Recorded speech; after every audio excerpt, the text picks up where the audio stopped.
السلام علیکم ورحمۃ اللہ وبرکاتہ۔ بسم اللہ الرحمن الرحیم۔ پیغمبر اسلام حضور تاجدار کائنات صلی اللہ تعالی وسلم نے ارشاد فرمایا، الطہور شطر الایمان، صفائی ایمان کا نصف حصہ ہے۔ میری دانست میں دو چیزوں کی صفائی بہت ضروری ہے، ایک آپ کا ظاہر اور دوسرا آپ کا باطن۔ ظاہر سے مراد آپ کی ڈریسنگ، آپ کا لباس، آپ کا اٹھنا بیٹھنا، آپ کا بدن، اس کی صفائی اور ستھرائی، ان کو نیٹ اور کلین رکھنا، صاف رکھنا۔ اور باطن جو دوسری صفائی ہے وہ باطن کی صفائی ہے، اپنے من کو اجلا اور پاکیزہ رکھنا، اس کی صفائی رکھنا، اس کی طہارت کا اہتمام کرنا۔ ان دونوں چیزوں پہ گفتگو کرنا چاہتا ہوں۔ ظاہری صفائی میں نے جیسے پہلے ذکر کیا، اگر ظاہری صفائی ہو، انسان اچھا لباس پہنتا ہو، صاف ستھرا کھاتا پیتا ہو، اگر وہ دیندار ہو تو داڑھی اچھے طریقے سے، کپڑے اچھے طریقے سے پہنتا ہو، خوبصورت داڑھی رکھی ہو، بالوں کو سنوارتا ہو، تو یہ ایک اچھی علامت ہوتی ہے، صاف ستھرا انسان گنا جاتا ہے۔ اچھی ٹوپی پہنی ہو، اچھے بالوں میں اس کو جو ہے وہ کنگھی کرتا ہو، اچھے طریقے سے، یعنی ایک ڈیسنٹ انسان لگے۔ کیونکہ حضور علیہ الصلوۃ والسلام کی بارگاہ میں ایک صحابی آئے تو ان کے بال بکھرے ہوئے تھے اور ان کے کپڑے پراگندہ تھے، تو حضور علیہ السلام نے انہیں ارشاد فرمایا کہ اللہ نے دیا ہے تو اس کو پہنو اور اس کا اظہار کرو، یعنی بن صبر کے رہو۔ اسی طرح ایک جگہ قرآن مجید میں بھی ذکر ہوا کہ جب تم اللہ کی بارگاہ میں آؤ، مساجد میں آؤ، تو لباس زینت پہن کے آؤ، یعنی خوبصورت لباس پہن کے آؤ، اچھا لباس پہن کے آؤ، صاف ستھرا لباس پہن کے آؤ۔ تو یہ ظاہری صفائی ہے، جس میں ہمارے بدن کی صفائی ہے، کپڑوں کی صفائی ہے، ٹوپی کی صفائی ہے، ہمارے بالوں کی صفائی ہے، جسم کی صفائی ہے۔ تو یہ ہر طریقے سے، یا جہاں ہم رہتے ہیں ہمارے گھروں کی صفائی ہے، تو یہ صفائی ہمارے ایمان کا نصف حصہ ہے۔ کہیں مجلس میں آپ جا رہے ہیں تو اس کے آداب ہیں، اس کے لیے تیار ہو کے جائیں، اچھے کپڑے پہن کے جائیں۔ یعنی کہیں ہم شادی بیاہ میں جاتے ہیں تو بڑے اعلیٰ اور خوبصورت لباس پہن کے جاتے ہیں، اور جب ہم نماز پڑھنے کے لیے کھڑے ہوتے ہیں یا مسجد میں جاتے ہیں تو بس جو پہنا وہ وہی پہن کے نکل جاتے ہیں۔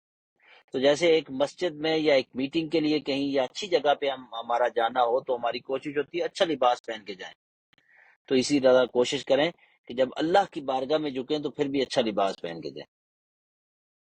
اور دوسری ہے ہمارے من کی صفائی، ہمارے قلب کی صفائی، ہمارے دل کی صفائی، ہماری نیتوں کی صفائی، ان کا اخلاص۔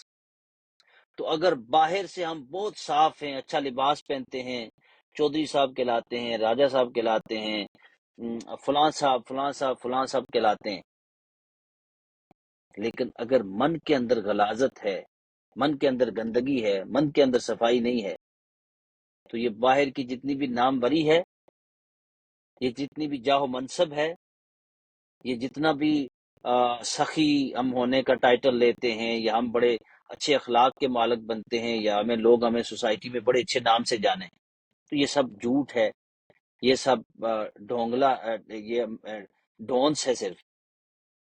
یہ ایک آپ کہہ لیں کہ ایک جھوٹی عزت ہے۔ اگر من صاف نہیں ہے تو کچھ بھی صاف نہیں ہے۔ تو اس لیے اپنے ظاہر کے ساتھ ساتھ اپنے باطن کی بھی صفائی کا اہتمام کریں، کسی کے خلاف۔ اور باطن کی صفائی کیا ہے؟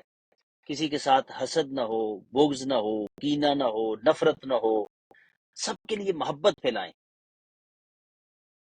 تو اپنے دلوں سے جب تک ہم اس غلاظت کو، گندگی کو، حسد، بغض، کینہ، نفاق، نفرت، ان چیزوں کو نہیں نکالتے تو یہ ظاہر کی صفائی بھی کسی کام کی نہیں ہے۔ یعنی اگر باطن صاف نہیں ہے تو ظاہر بھی پھر صاف، وہ صاف ہو کے بھی صاف نہیں ہے، پھر اس کا کوئی مقصد نہیں ہے، اس کا کچھ حاصل نہیں ہے۔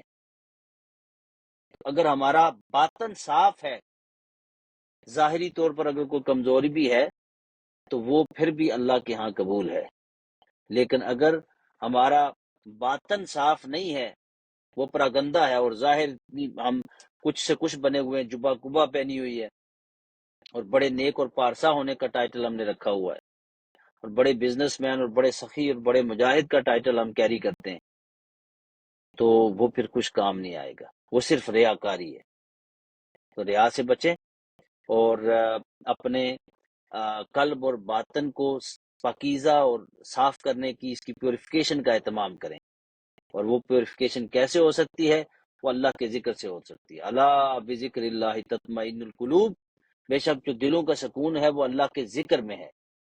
اور اللہ کا ذکر کیا ہے؟ عبداللہ ابن عباس فرماتے ہیں کہ اللہ کا ذکر محمد رسول اللہ ہے، یعنی اللہ اور اس کے رسول کا ذکر کرنے سے آپ کا دل صاف ہوگا، ہارٹ پیوریفیکیشن ہوگی۔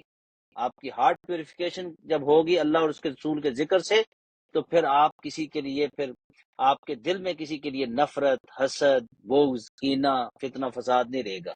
پھر آپ کا دل ایک، اس کے اندر عشق و محبت کا سمندر ٹھاٹھے مار رہا ہوگا، اور پھر آپ ہر کسی کے لیے محبت بانٹ رہے ہوں گے، ہر کسی کے لیے خوشیاں بانٹ رہے ہوں گے، ہر کسی کے لیے آسانیاں پیدا کر رہے ہوں گے۔